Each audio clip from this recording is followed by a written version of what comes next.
Bunge power. Bunge power. Again, my name is Kira Mishael. Mheshimiwa Speaker, thanks for the opportunity and the time. I've come here, nimesikiliza vizuri kabisa, nimesikia tunazungumzia mambo ya CDF. Na nafikiri hata kuanzia asubuhi pia bunge zingine tumekuwa tukizungumzia hiyo. So I think I will also give my take on the same. And I'm glad we are beginning to have a conversation around this. I've been the longest person talking about this in many of our forums. The reason I've been talking about it is because when we look at where we have come from as a people, we had a constitution from the famous Lancaster Constitution, but which over the decades was thoroughly mutilated to the extent that it was not serving anybody or anybody in this country.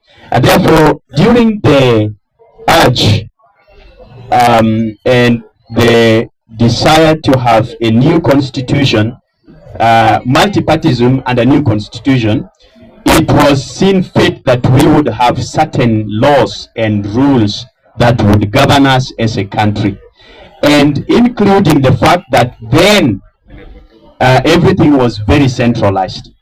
So we remember when Kibaki came, there had to be ukarabati.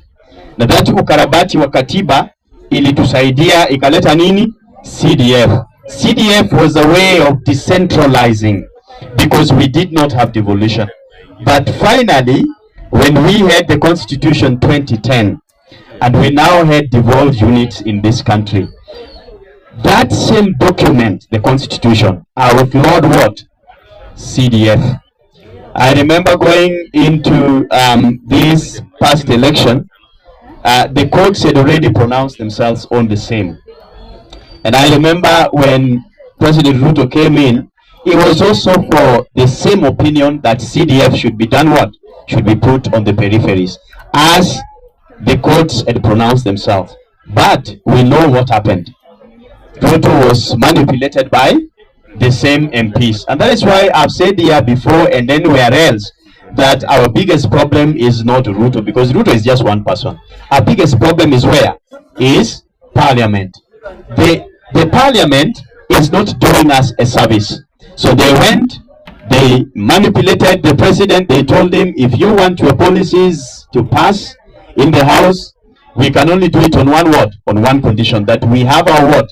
Our CDF, which they knew very well is outlawed by the Constitution.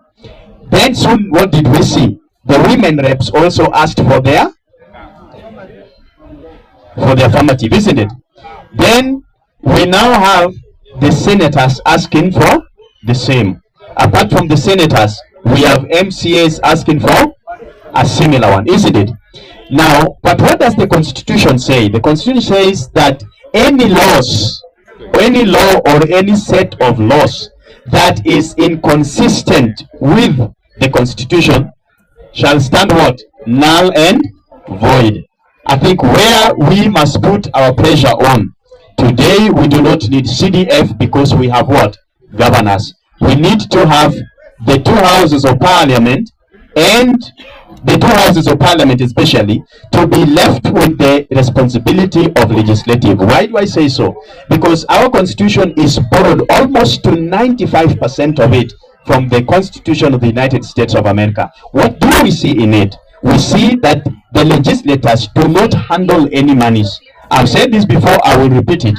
Let the Constitution, let us demand that we go for a referendum and make it clear that the only monies that our MPs or our legislators should come into contact with should only be their salaries and allowances. Let the monies like the CDF fund be devolved and be taken to the governors, but let laws be made in a way that once those laws have been made, then if the governors embezzles any of these funds, then laws should be taken seriously and they should be penalized for the same. I dare say this, fellow Kenyans, like I've said before, I believe, I'm a strong believer, that in this country we should also look at other countries that have been before us and that have manage corruption, because corruption is so much embedded in our system. One of the ways of doing it is to have punitive laws that make sure that they serve as deterrent measures for others, while they punish the ones that are not.